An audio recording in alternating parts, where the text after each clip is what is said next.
então, a todos que nos incluíram em suas agendas para esse nosso encontro feito entre Zen Club e Leonardo Abraão, que, além de psicólogo, palestrante, é o fundador, é o criador da campanha Janeiro Branco. O nosso CEO, médico, Rui Brandão, ele já vai se juntar a nós, ele teve um imprevisto. E o que é, né, Léo, saúde mental se não lidar com os imprevistos? Então, eu, Isabela Camargo, jornalista, parceiríssima do Zen Club, apresento também o Zencast, nós já estamos na edição de número 100, semana que vem. É um privilégio poder reunir com vocês para que em uma hora a gente possa simplificar algo que parece complexo. Então, sejam todos muito bem-vindos, seremos muito responsáveis com o tempo de vocês. Aproveitem o chat para enviar as perguntas, as dúvidas. Se quiserem discordar também, fiquem à vontade. Então, o meu papel aqui vai ser trazer aqui alguns caminhos para o Léo explicar para a gente, né, sobre o Janeiro Branco, sobre saúde mental, especialmente neste mundo em que todos nós precisamos compreender como podemos preservar nossa saúde mental. E aí já o Rui Brandão, médico, o nosso CEO, vai se juntar a nós. Léo, então agora sim, me diga uma coisa. Chat não, hein? No Q&A. É o nome mais chique para o chat, né? Então no Q&A que vocês têm aqui na plataforma, vocês podem enviar as questões de vocês, que aí nós temos toda uma equipe aqui que está me ajudando com essa parte técnica. Combinado assim? Léo, então agora para valer, meu querido. Que privilégio encontrar contigo nessa manhã de sexta-feira para a gente poder falar sobre Janeiro Branco. Muitas pessoas não sabem quem é você. Bom, então deixa eu me apresentar para quem porventura não saiba quem sou eu. E eu fico feliz em estar aqui novamente nessa parceria oficial do Janeiro Branco, do Instituto Janeiro Branco e o Zen Club, que é parceiro oficial, né, da nossa campanha, e ajuda muito na divulgação da campanha e também ajuda muito na estruturação dos projetos do Instituto Janeiro Branco. Então eu deixo registrado aqui publicamente, para todo sempre, a nossa gratidão em contarmos com um parceiro de tamanha envergadura e tamanha importância na história da saúde mental brasileira, que o Zen, ele é pioneiro em muitos serviços, muitas soluções, muitas propostas, muitas provocações a respeito desses múltiplos universos da saúde mental.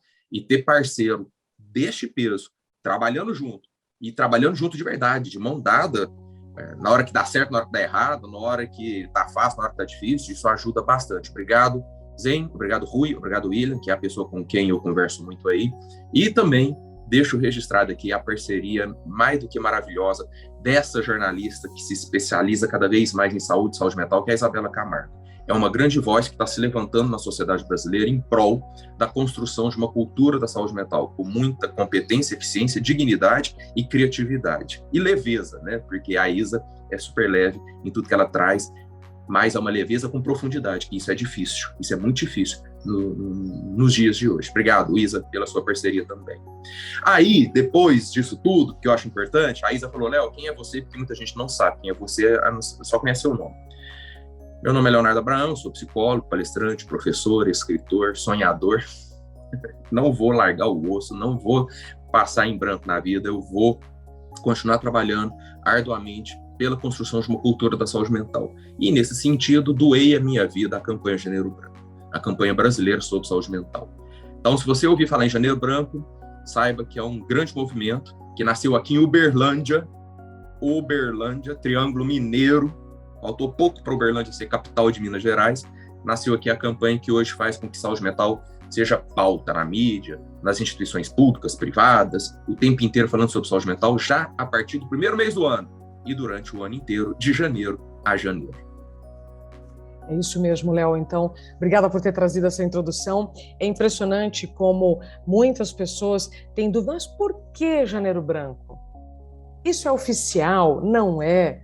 Bom, então eu gostaria que você, nesses primeiros minutos, pudesse responder aqui para os nossos convidados. Nós estamos com quase 45 pessoas que querem, né, entender sobre saúde mental e como nós podemos preservar a nossa saúde. Já vou trazer aqui alguns pontos polêmicos e quero então ver né? Quero trazer também quem está conosco aqui pelo Q&A. Vocês já sabem, aqui nessa barra embaixo da tela principal tem lá Q&A.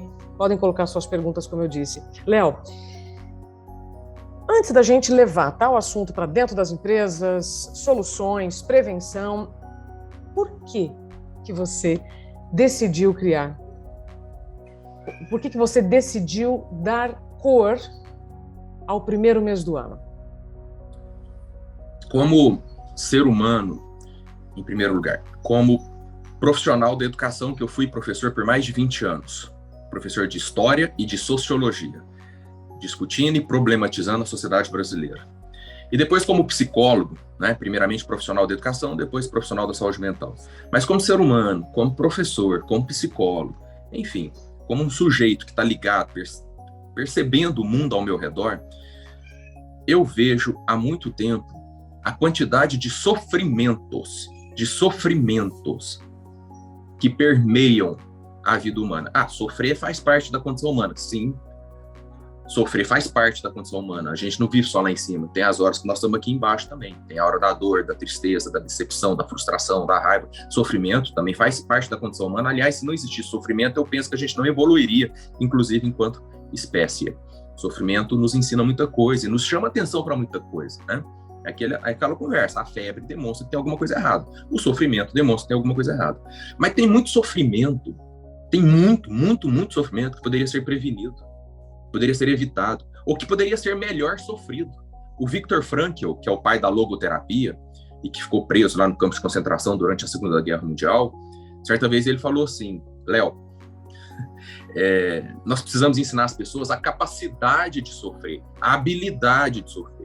Mas como a gente vive numa sociedade que não fala sobre sofrimento, é uma sociedade que fala só de gozo, plenitude, euforia, sucesso, fama, riqueza, poder, status. Como é uma sociedade do espetáculo, uma sociedade da alienação, uma sociedade do consumo, uma sociedade do oba-oba em muitos momentos, porque isso interessa a alguns grupos que lucram com isso, o sofrimento é pior sofrido. O sofrimento é desprezado ou desperdiçado enquanto oportunidade de entendimento da própria condição humana. Desqualificado. Então, desqualificado, isso, Isa, desqualificado. Estou falando que ela contribui muito. Desqualificado, desprezado, né? E aí, o que acontece? A humanidade sofre e não tem o ganho do sofrimento, o aprendizado do sofrimento, e nem o entendimento do sofrimento. E muito sofrimento poderia ser prevenido. E eu, como professor, vendo adolescentes sofrerem, professores sofrerem, diretores de escola sofrerem, familiares sofrendo, depois como psicólogo, recebendo muito sofrimento no meu consultório, eu falei, gente, nós precisamos parar para falar sobre saúde mental, sobre qualidade emocional de vida, sobre condição mental, condição emocional, condição psicológica do ser humano. Nós somos entidades psicodinâmicas. E ninguém parava para falar sobre isso, né? Tem campanha para tudo, mas não tinha para isso. Tem propaganda para tudo, mas não tinha para isso. Aí eu falei, vamos criar. E qual é o momento mais propício para chamar as pessoas para pararem para pensar na vida? Sempre a gente pode fazer esse convite, de ponta a ponta do calendário, de janeiro a janeiro. É óbvio. Mas campanhas têm que ter inteligência de marketing, tem que ter estratégia de comunicação. E a inteligência de comunicação do Janeiro Branco é aproveitar o simbolismo da virada de ano, da virada de ciclo, e que todo mundo já para pensar sobre a vida de janeiro, querendo ou não querendo, a cultura te arrasta a fazer uma avaliação da sua vida. Então a inteligência da campanha é pegar um tempo simbólico, janeiro, para chamar a atenção e deixar a pessoa pensar sobre isso o ano inteiro, de janeiro a janeiro. Qualquer criança entende isso, né? Por isso que eu escolhi o mês de janeiro. Aí você escolheu o mês de janeiro e você trouxe o branco, porque o outubro é rosa, pela questão da saúde feminina. O novembro é azul, por conta da saúde masculina. E por que o janeiro é branco? Pela sua avaliação, o que você sentiu ali no seu coração para seguir adiante? Em 2014, né, não vamos esquecer que a campanha Janeiro Branco começou em 2014, em Uberlândia, como o Léo está contando. Para quem está chegando agora, estou vendo aqui os nossos participantes estão aumentando, sejam muito bem-vindos. Janeiro Branco começou em 2014, com esse indivíduo que está aqui na nossa tela e que tem feito um trabalho extraordinário, e agora em parceria com o Zen Club também, para levarmos saúde mental 365 dias por ano. Por que branco, Léo? Exatamente, de janeiro a janeiro. Veja bem, quando eu pensei na campanha e pensei na estratégia de comunicação do primeiro mês, que é janeiro, inclusive depois eu fui pesquisar a origem da palavra janeiro, e vem de um deus da mitologia romana chamado Janus, e Janus era considerado o deus das passagens, o deus das transições. Então, os próprios romanos, 4, 5 mil anos atrás, já entendiam a importância de ter uma virada, um fechamento e abertura de ciclo para dar uma respirada. E Janus era o deus das passagens. Então, janeiro é o tempo da passagem, da mudança, né, da transição, ano novo, vida nova. A cor branca, ela é uma cor de abertura também, ela é uma cor que nos convida. Eu não sei se é o Carlos Drummond de Andrade ou o Manuel Bandeira, um desses dois poetas brasileiros, tem uma poesia que tem uma fala, nem sei se é uma poesia, mas tem uma fala que faz a seguinte colocação: todo artista, todo poeta, todo escritor já se sentiu desafiado por uma folha em branco. Você Perfeito. Também, né, Isa? Porque jornalista, né? Não, jornalista, todo dia. Coloca a folha em branco na máquina, lembra da máquina de escrever? Ou a tela em branco do Word? Exatamente. A tela em branco do Word. Então, a cor branca, eu acho que foi o Carlos Drummond ou o Manuel Bandeira, um deles falou o seguinte: a cor branca, a folha em branco, é um desafio estético. A cor branca nos desafia esteticamente. O que eu vou colocar nesse vazio? Porque a cor branca é a cor do vazio, né? Tá ali aberto para nós preenchermos, pintarmos, rabiscarmos, escrevermos, reescrevermos. Então, todo escritor, todo pintor, todo artista, todo cineasta que tem uma tela em branco para projetar lá na sala de cinema, a tela em branco da sala de cinema. Eu acho que até quem picha, quem faz grafite, pichação, grafite, tem um muro em branco na sua frente, fala: e aí, o que eu vou colocar? Por isso que a campanha é Janeiro Branco, para convidar as pessoas a preencherem o ano novo que está iniciando como uma folha em branco. Uma nova história de vida, reescrever sua vida, criar dentro dessa cor que nos convida a preencher. Por isso, Janeiro Branco. Eu adoro essa sua explicação, Léo, até porque os grandes artistas precisaram de muitas telas em branco para expressarem toda a sua criatividade. Nós precisamos de vazio, nós precisamos de silêncio, nós precisamos de uma pausa para realmente criarmos em cima disso. Todos nós já sabemos, especialmente numa orquestra. Por mais que existam vários instrumentos ao mesmo tempo, no intervalo da pausa de um e outro, tão sutil é que a música acontece. Estou fazendo aqui essa analogia musical, mas nós podemos levar agora para cada um que está aqui no chat. Aliás, eu quero dar bom dia especial para o Alex Franklin, para Ana Carolina, para o Anderson Fernandes, para o Axiel, para o Bruno, para a Camila Matias, para a Carla. Se eu pudesse ler o nome de todo mundo. Mas você sabe que aqui no nosso Q&A, nós temos Eliane César dizendo que está se sentindo muito alegre em poder participar desse momento. O Iara, muito interessante a estratégia, legal demais saber a razão da data da cor, muito feliz pela oportunidade de ouvir vocês. Isso é interessante, né, Iara, porque às vezes nós vamos se envolvendo nessas campanhas, aí você vê o Cristo Redentor cor-de-rosa, mas se você se aprofundar e entender por que o outubro é rosa, você vai chegar na história de uma pessoa, a força de um que foi comovendo e agregando e aumentando, então, essa força, como o Léo começou lá em 2014, né? A força de um, e começou, então, a trazer a atenção para o tema da saúde mental. Eu estou aqui, inclusive, né, Léo, olha que engraçado, eu não estou no meu habitat natural, não estou em São Paulo, estou no Paraná, e aqui eu estou nesse setembro amarelo, laranja aqui, que também é de saúde mental, com o janeiro branco aqui na minha roupa. Ou seja, curiosamente, nós estamos aqui com as duas cores que falam da saúde mental especialmente. Mas, para todos que estão aqui conosco, Léo, ainda há muita dúvida sobre o que é saúde mental.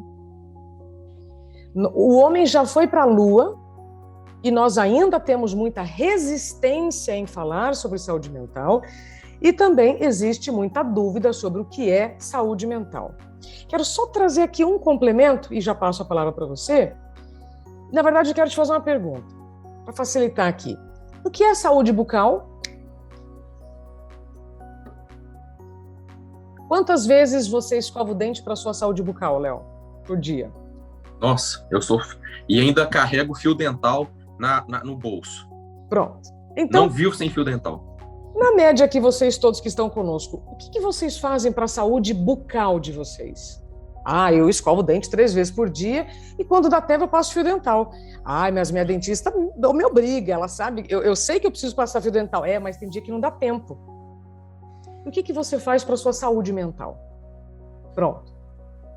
Será que, então, saúde mental é algo que só algumas pessoas precisam pensar? É a mesma coisa que eu disser que só algumas pessoas precisam de informação para a saúde bucal. Só queria trazer essa provocação aqui, Léo, e agora passar para você.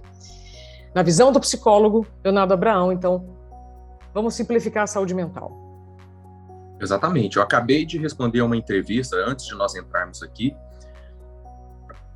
Um jornalista entrou em contato comigo, de uma cadeia nacional de rádio, transmissão, e a primeira pergunta foi essa: o que é saúde mental? E aí eu tive que decepcioná-lo, porque a própria Organização Mundial da Saúde diz que não existe um conceito único, um conceito oficial para a saúde mental. E por que não tem um conceito oficial, único para a saúde mental? Porque se a saúde mental diz respeito à condição humana, a condição humana é múltipla. Uma coisa é ser brasileiro, outra coisa é ser russo, outra coisa é estar no interior da África, outra coisa é estar no interior da Ásia, outra coisa é estar no interior da América do Norte. São muitas as possibilidades humanas, a diversidade humana é muito rica, a pluralidade humana é muito rica, e nós somos diversos em termos individuais e nós somos diversos e múltiplos em termos sociais e culturais. Não dá para falar que saúde mental é a mesma coisa para o brasileiro, para o russo, para um africano, para um norte-americano, para um asiático e para um europeu. Ou para quem vive no campo, ou para quem vive na cidade, no interior ou no litoral. As realidades são muitas, são múltiplas. A gente tem que estudar mais Max Weber, que é um sociólogo alemão que trabalha com essa percepção da complexidade da realidade. Então, se nós somos muitos e múltiplos, diversos e plurais por natureza, não dá para ter um conceito único oficial de saúde mental. Mas, mesmo assim, os profissionais da saúde, os cientistas, os estudiosos e os órgãos e organismos que trabalham com saúde mental já entenderam que pelo menos uma coisa tem a ver com saúde mental. O que, Léo? Bora lá, 2 pontos. Capacidade, habilidade de lidarmos com as questões internas e externas da vida. Capacidade, habilidade de dar respostas funcionais, respostas operacionais, satisfatórias para as questões dentro da nossa cabeça, dentro da gente, e para as questões fora da gente, as pressões da sociedade, as cobranças da sociedade, os desafios do dia a dia. Então, na média, apesar de não haver um conceito único, na média, o consenso que existe sobre saúde mental, a pessoa está em uma condição de saúde mental quando ela consegue responder às suas questões internas, dialogar consigo, entender o que está acontecendo dentro dela e também consegue responder às exigências da vida externa, trabalho, trânsito, política, relações de vizinhança, relações sociais, etc. Quando ela consegue dar respostas para dentro e para fora de forma funcional, satisfatória, a gente pode dizer que aí existe saúde mental. Mas se a pessoa ri de mais, ri de menos, se ela bebe mais ou bebe menos, se ela é de esquerda ou de direita, isso não interfere, não interessa. O importante é estar conseguindo dar respostas para as suas questões e para as questões do mundo, então aí tem saúde mental.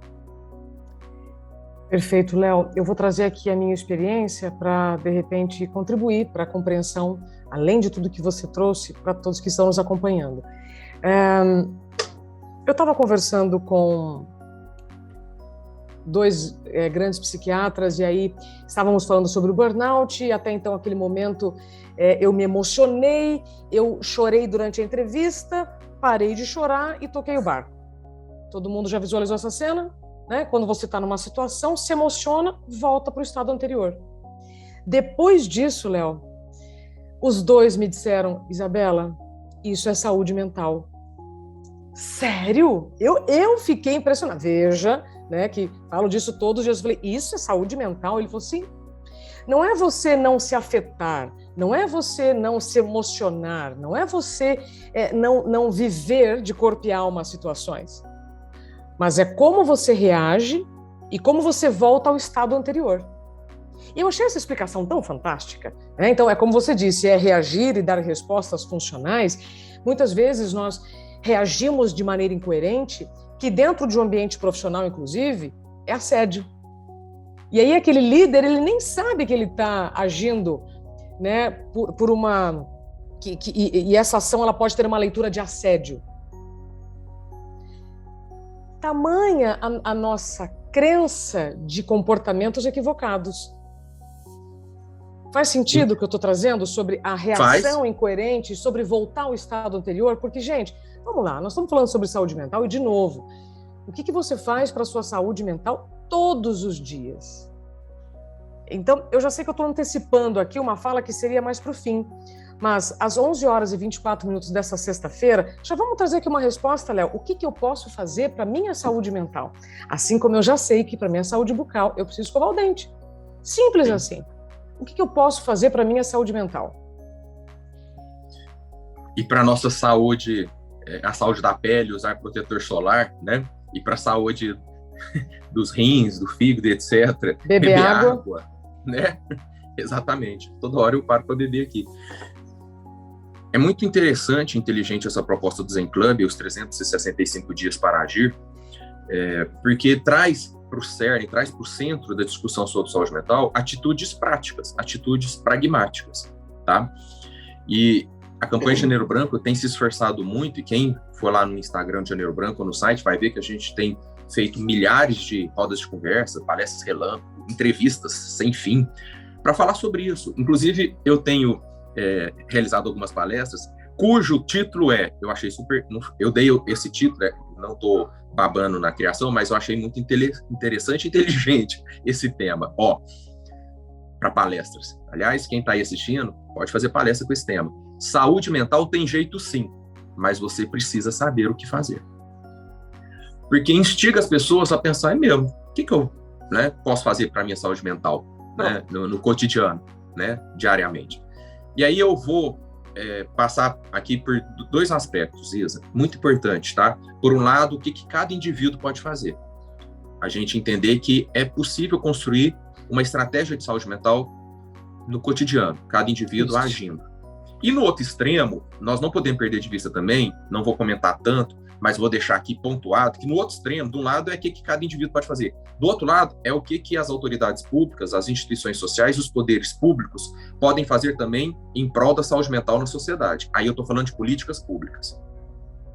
Então, quando a gente pensa numa agenda de saúde mental, né, quando a gente pensa na normalização e na naturalização da saúde mental, a gente tem que partir do indivíduo e chegar nas instituições públicas, nas autoridades, passando pelas empresas privadas também, que estão no meio do caminho entre o já vamos falar delas e o público. O que cada um pode fazer por uma cultura da saúde mental? Não esquecer as políticas públicas, tá? Distribuição de renda, justiça social, garantia da democracia, dos direitos humanos, porque não tem como falar em saúde mental dentro de regimes não democráticos, fascistas, na ausência de direitos sociais, na ausência de dignidade social, né? Renda, saúde, emprego, moradia, educação, segurança. Precisamos de tudo isso para ter saúde mental. Agora, lá para o indivíduo, tem muita coisa. Tem muita coisa que o indivíduo pode fazer. Igual quando ele vai para a praia. Quando você vai para a praia, você não leva protetor solar, você não leva água, você não leva guarda-chuva. Antes de pegar o carro, você não verifica se o freio está funcionando, se o pneu está legal. Para viver, o que você faz para a sua saúde mental, então? Aí tem a ver com autoconhecimento, investir em autoconhecimento, tem a ver em investir em autonomia, tem a ver em investir em sentidos próprios de vida, tem a ver em se abrir a novos conhecimentos. Nós somos a espécie Homo sapiens sapiens. Se a gente não estuda, se a gente não aprende, se a gente não se abre a novos conhecimentos, a gente vai atrofiando, vai limitando a nossa qualidade de vida. Tem a ver com espiritualidade saudável. Em tempos de fanatismo é importante falar sobre isso. Espiritualidade saudável, espiritualidade sensata. Tem a ver com vínculos e amizades sociais. Quem é a sua amiga? Quem você chama de amiga? Quem você chama de amigo e fala, amiga, vem cá, preciso desabafar. Amigo, vem cá, preciso desabafar. Tem a ver com vínculos sociais. Entende que tem uma série de estratégias, relacionamentos ecológicos. A gente precisa de sol, a gente precisa de vento, a gente precisa de água, de cachoeira e de mar. A gente precisa pisar na grama, pisar na areia. Entende? A gente precisa de ter contato com animaizinhos. Já está provado. A pandemia, inclusive, provou. E aí eu quero ainda te provocar mais, né? Eu tô aqui para isso, você sabe. Mas é sempre pro bem de todos, hein? Assim como para saúde bucal, precisa escovar o dente todo dia, qual é a sua recomendação para saúde mental todo dia? Por quê? O nosso cotidiano, por mais que você planeje, por mais que você organize, você vai convivendo com muitos imprevistos. Aliás, que bom que os imprevistos acontecem e você só vai saber se eles poderão ser oportunidades ou não se você tivesse planejado. Né? Então, nós vamos continuar vivendo com estresse, nós vamos continuar vivendo com crises, nós vamos continuar vivendo com o diferente que ainda me incomoda. Então, o que você pode nos dizer sobre escovar os dentes todo dia para a saúde mental? O que eu posso fazer todos os dias para a minha saúde mental? Além de todos esses comportamentos, dessas análises, do convívio com o mundo. Além dessa lista, né, que eu estava comentando, eu penso que a primeira coisa cotidiana que a gente tem que fazer é tomar consciência da nossa condição psicológica e psicodinâmica. Aceitar que nós não somos de ferro. O Freud, certa vez, falou: somos feitos de carne e osso, porém obrigados a viver como se fôssemos de ferro. Então, aceitar. E eu tenho feito esse exercício da aceitação da minha condição humana e psicológica, né? Aceitar que eu não estou no controle de tudo, aceitar que eu não dou conta de tudo, aceitar que eu não preciso dar resposta a tudo, aceitar que eu não preciso me preocupar com tudo, aceitar que eu não sou dono da opinião alheia e a opinião alheia não cabe a mim. Senti-la como se fosse uma verdade absoluta é simplesmente um recorte, uma opinião, uma interpretação que aquela pessoa está fazendo. Então, quando eu tomo consciência dessa minha condição, o mundo muda, porque aí eu percebo: não sou de ferro, não sou de aço, eu sou um ser vivo, um sistema psicológico ambulante com outros sistemas, sistema respiratório, excretor, circulatório, etc. E eu vou viver com mais paz de espírito. Tomando essa decisão, e aí é uma escolha, essa decisão, aí é uma escolha, aceitar a minha condição, né? E inclusive aceitar que no processo da humanidade eu sou passageiro. A humanidade é eterna, vai estar aí para sempre, mas eu sou passageiro dentro dela. Se eu sou passageiro, eu vou cuidar melhor da minha estrutura que permite a passagem. Corpo, cabeça, alma, né? E investir nisso diariamente.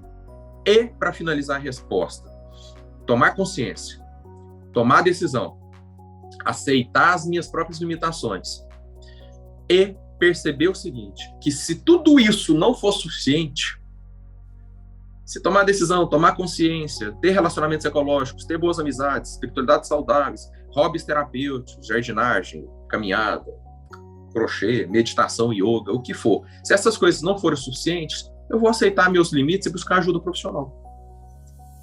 Aí tem psicólogo, tem psiquiatra, tem assistente social, tem enfermeiro, tem médico, tem filósofo, tem pedagogo, tem as ciências à disposição da humanidade para nos ajudar. Perfeito, Léo. Como são 11h30 e nós estamos aqui, olha, com 61 participantes, muito obrigada pelo tempo de vocês, né, por terem incluído esse nosso encontro na agenda de vocês, que eu sei que é desafiadora. Eu quero levar agora os próximos minutos para o ambiente do trabalho, né? Como você falou, eu tenho que aceitar o que está sob meu controle ou não, mas antes disso, já que você trouxe aqui a figura do psicólogo, do professor, nós temos aqui muitos comentários, aliás, muito obrigada a todas as manifestações. Vou lá lê-los. Deixa eu trazer para você aqui, ó. Não precisa não, deixa que eu tô aqui para poupar sua energia. Ó. A Laís, ela diz assim: a minha atenção à saúde mental também começou no ambiente escolar, também sou professora de história e vivenciei o esgotamento, conforme o Léo disse. Então, Laís está aqui trazendo, né, um comentário a partir de o quanto você se incomodou com os sofrimentos que você convivia e, a partir disso, não ficou calado e se movimentou. Uhum. O Marcos, então, traz aqui o seguinte. Muito interessante, Léo, a construção de ideia de saúde mental e dos sentimentos e sensações que passamos em nosso dia a dia. Mas eu quero saber o seguinte: o que é a psicoterapia e para que serve o psicólogo? A psicoterapia. Em que momento eu procuro esse profissional? Tá. A psicoterapia é mais uma competência desenvolvida pela capacidade humana.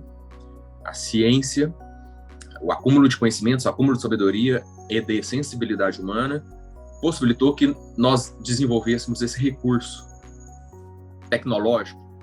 Porque tecnológico não é só o que brilha, o que pisca e o que a gente toca. O relacionamento humano é uma tecnologia social. Então, quando a gente precisa de ajuda externa, que tem habilidade, competência, conhecimento técnico e teórico e prático para nos socorrer, aí a gente pode contar com o recurso da psicoterapia, que é uma área do conhecimento humano e é uma dimensão da sabedoria e da ciência humana que acumula uma série de conhecimentos, teorias, técnicas, estratégias qualificadas, validadas, estudadas, certificadas, reconhecidas, experimentadas, para ajudar o humano quando ele sozinho não dá conta mais de lidar com o que está dentro do seu corpo em termos emocionais, subjetivos, o que está dentro da sua cabeça, né? O que está dentro dos seus pensamentos, o que está dentro dos seus sentimentos, quando a gente não dá mais conta. Isso eu estou falando da psicologia clínica, no caso, a psicoterapia.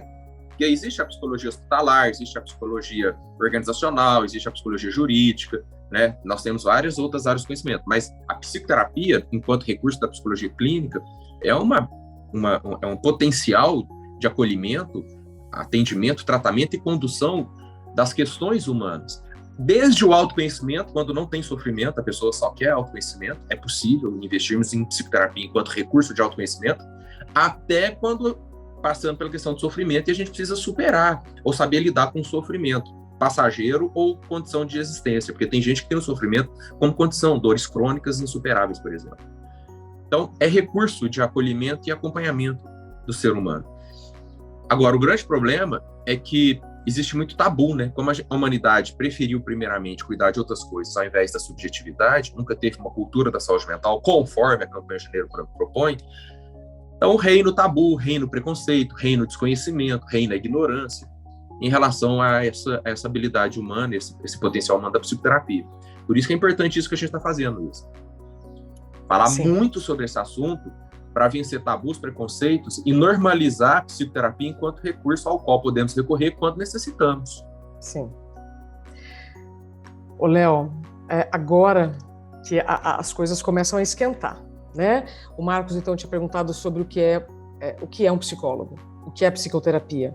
E aí já veio aqui uma outra pergunta da Estela Halpe. Obrigada, Estela. Qual a diferença entre psicanalista e psicólogo? As formações... De uma forma bem breve, tá, Léo? Sim, as formações dão origem explica parte dessa diferença.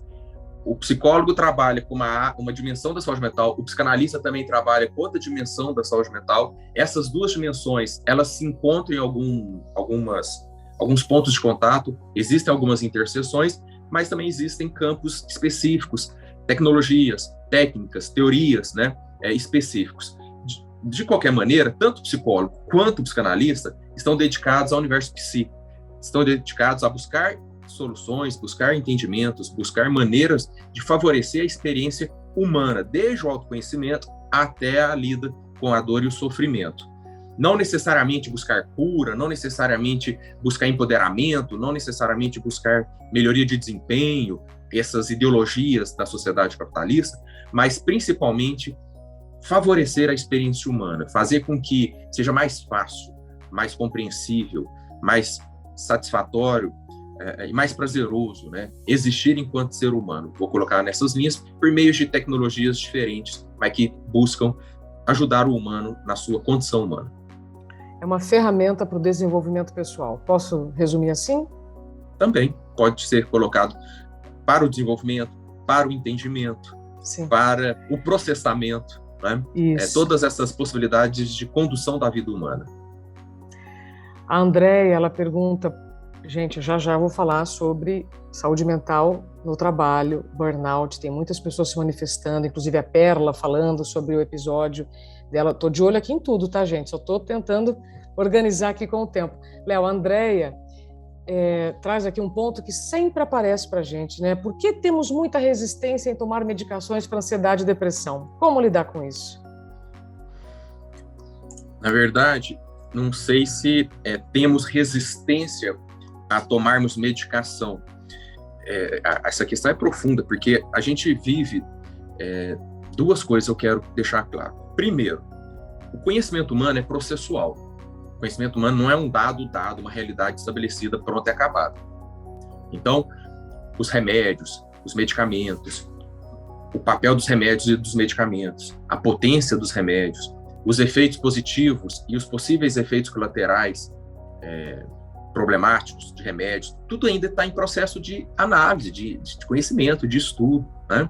Então, não é um dado de que os remédios são apenas produtores de respostas positivas ou são necessariamente produtores de efeitos colaterais negativos. Está tudo em análise. Dentro desse contexto, tem uma outra questão que é muito importante ser levantada. A gente vive numa sociedade caracterizada pelas relações sociais de produção capitalistas. É uma sociedade voltada para a produção de bens, serviços e mercadorias, cujo objetivo final é o lucro. Nesse sentido, existe uma indústria, não só uma indústria da cultura, tipo indústria cultural, cinematográfica, por exemplo, mas existe também uma indústria farmacêutica, e que muitas das vezes não é regida somente por princípios dedicados à saúde. Às vezes é regida por imperativos do comércio e do mercado. Lucro, lucro, lucro. Então é preciso problematizar, é preciso discutir, é preciso analisar o papel do remédio à luz do acúmulo de conhecimentos humanos, à luz dos efeitos positivos, mas também possivelmente negativos, que às vezes promovem, mas também em termos sociológicos, antropológicos, não desprezar o fato de que vivemos numa sociedade capitalista e uma indústria farmacêutica que tem por objetivo o lucro, e é preciso, então, olhar criticamente todas essas questões. Fora isso, vencer preconceitos e tabus, e buscar o bom senso e a validação científica para toda e qualquer coisa que fizermos em relação à saúde mental. Excelente, Léo. Eu vou dar minha contribuição aqui, sempre pela minha experiência, tá, gente? Não é achismo, é pela minha experiência, mas muitas entrevistas com muitas pessoas. Só um segundo, obrigada. Já eu explico, tá, o que é interagir com os entrevistos, de novo. Existem situações em que você vai precisar de uma medicação. Mas mesmo aquelas situações em que você precisa de medicação, você também vai precisar mudar comportamentos, hábitos, vai precisar fazer uma faxina na sua vida para que a melhora aconteça. Eu não conheci nessa minha trajetória, desde 2018, em que eu pude me aprofundar nos assuntos relacionados à saúde mental e à prevenção do burnout, depois que eu vivi o meu, eu não conheci ninguém, Léo, que tenha tomado só remédio e melhorado. Ninguém. Mas conheci muitas pessoas que precisaram do remédio para fazer também as suas transformações. Então, existem casos e casos. E eu faço sempre uma brincadeira, do tipo, se nos dissessem, olha, Isabela, chegamos no encontro ali de amigas, Nossa, Isabela, descobri esse remedinho aqui, pode tomar todo dia que a gordura vai ser eliminada. Você não vai ter receio de tomar, você não vai ficar com preconceito de tomar, você vai tomar. Então, existe um preconceito relacionado às medicações para a saúde mental, como se isso te desqualificasse também. E não, de novo, ninguém está blindado a ter nenhuma consequência para a saúde mental, certo, Léo? Eu só quero dizer que assim, a gente não pode criminalizar o remédio, a gente também não pode... Não! Existem casos e casos. A Perla, inclusive, está dizendo aqui, eu vivenciei o burnout ao trabalhar com educação.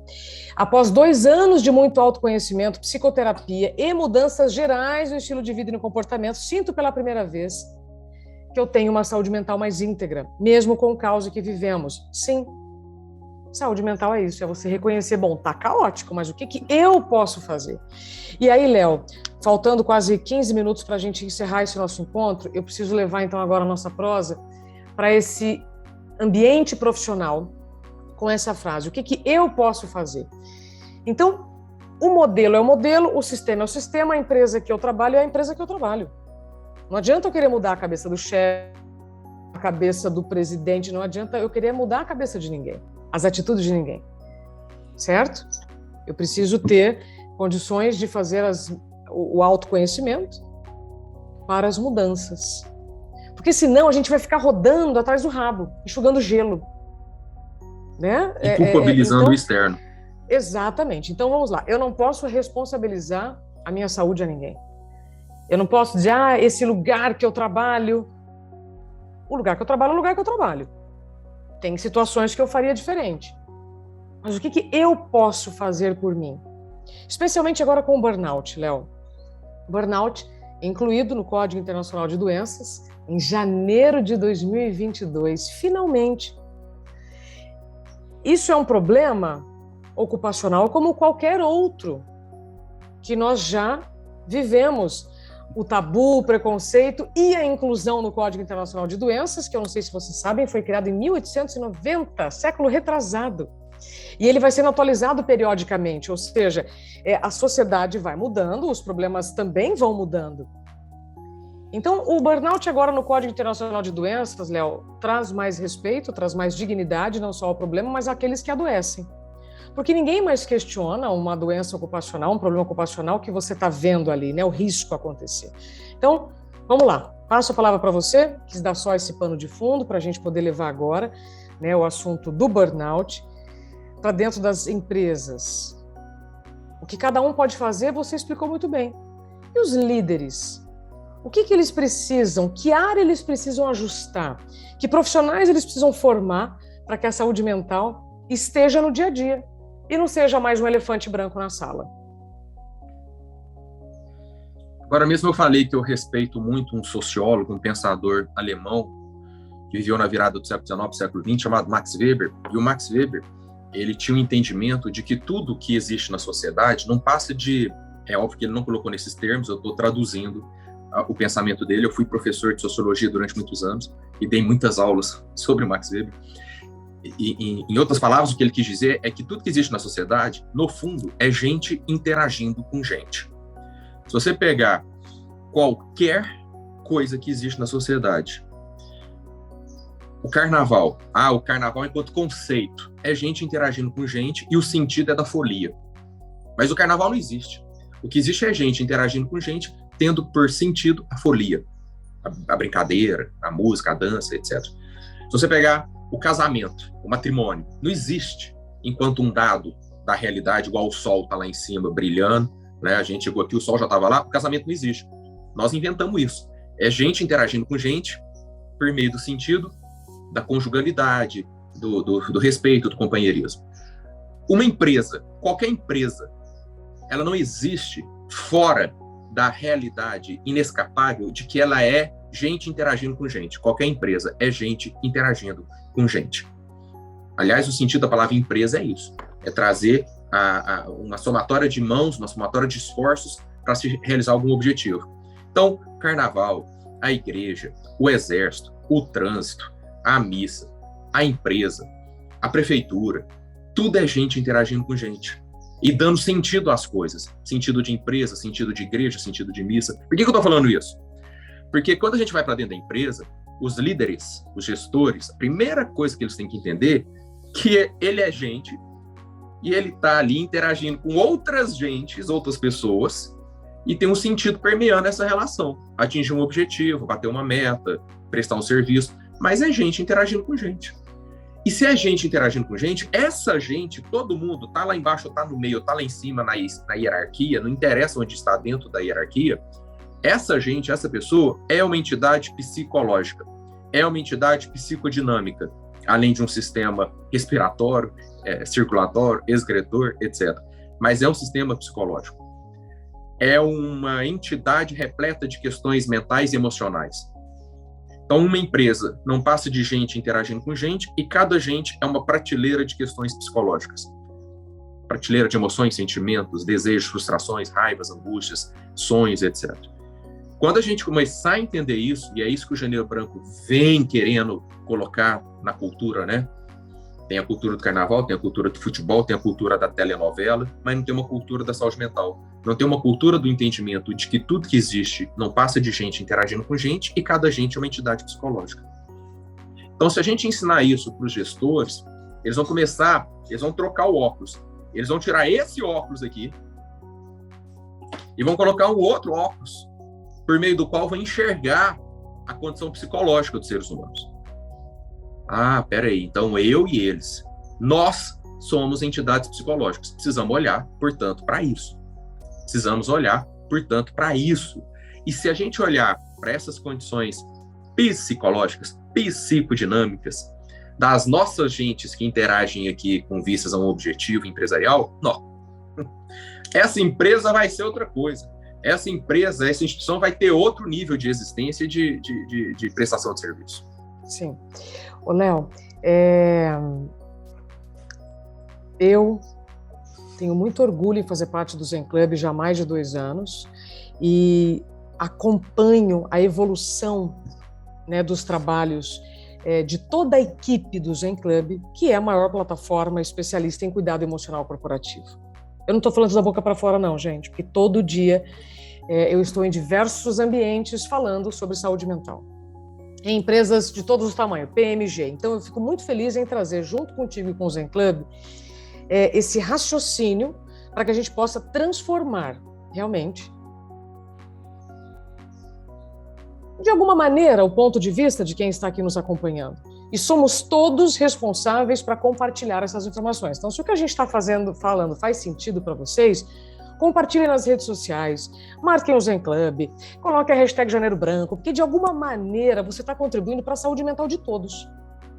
E saúde mental, embora seja uma decisão individual, você tem uma responsabilidade coletiva em inspirar, em influenciar, em evitar que problemas aconteçam. Então, como nós somos a maior especialista em cuidado emocional corporativo, Léo, nós temos 10 minutos para responder aqui 2 questões muito importantes que estão aqui, pulando no meu Q&A. Uma coisa chique, né? Laís pergunta, como o gestor pode identificar a síndrome de burnout na equipe? Quais ações ele pode tomar? Primeiramente, o gestor tem que se preparar para esse olhar. Ele, enquanto gestor, fala, eu sou gestor de um ambiente em que tem gente interagindo com gente, então eu preciso entender de gente, eu preciso entender um pouco de saúde mental, eu preciso estudar um pouco isso, preciso me qualificar e preciso ter parceiros, né? Parceiro que ofereça facilidades nesse entendimento. E a Zen Club é um parceiro para as empresas quando elas precisam ter esse entendimento de como vão olhar melhor para as questões de saúde mental dentro da empresa. Quando o gestor se prepara, aí ele vai ter conhecimentos e vai ter recursos para poder analisar. Não vai ficar no achismo, não vai ficar na reação, não vai ficar no senso comum, né? Não vai ficar com base em sistemas de crenças e ideologias que muitas das vezes são contrárias ao que realmente é saúde mental. Então, primeiramente, o gestor tem que entender que ele precisa estudar isso. Só um comentário à parte. E a gente tem que perdoar os gestores, porque não existe uma cultura da saúde mental na sociedade. Então, ninguém sabe nada a respeito disso. Nunca ninguém falou em saúde mental de maneira didática, pedagógica, dentro de um contexto de uma campanha, com todas as mídias e todas as instituições na rua ou dentro de lugares fechados. Ninguém nunca falou dessa forma sobre saúde mental. Então, há um analfabetismo muito grande por parte de ponta a ponta da sociedade. E quem deveria prestar esse serviço nunca prestou, as instituições relacionadas à saúde mental. Então, preciso partir do pressuposto de que a gente está começando a capinar esse terreno. Nós estamos na estaca zero. Gostou da expressão mineira?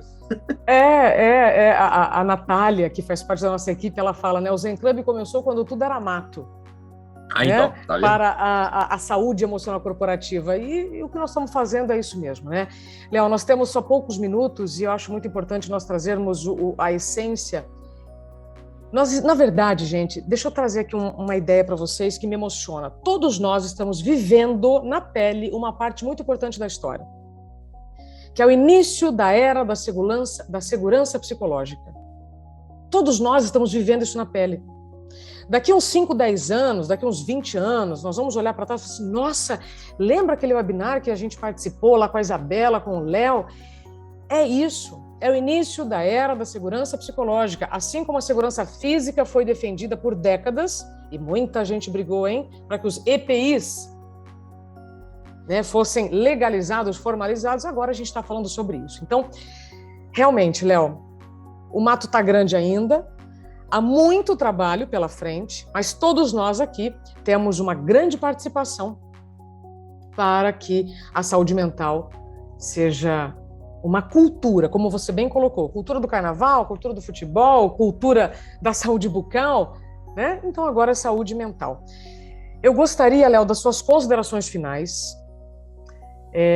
Como nós dissemos, né, nós encerraríamos ao meio-dia.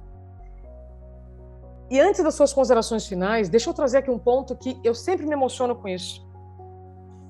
Sabe quem que ia apresentar esse nosso evento?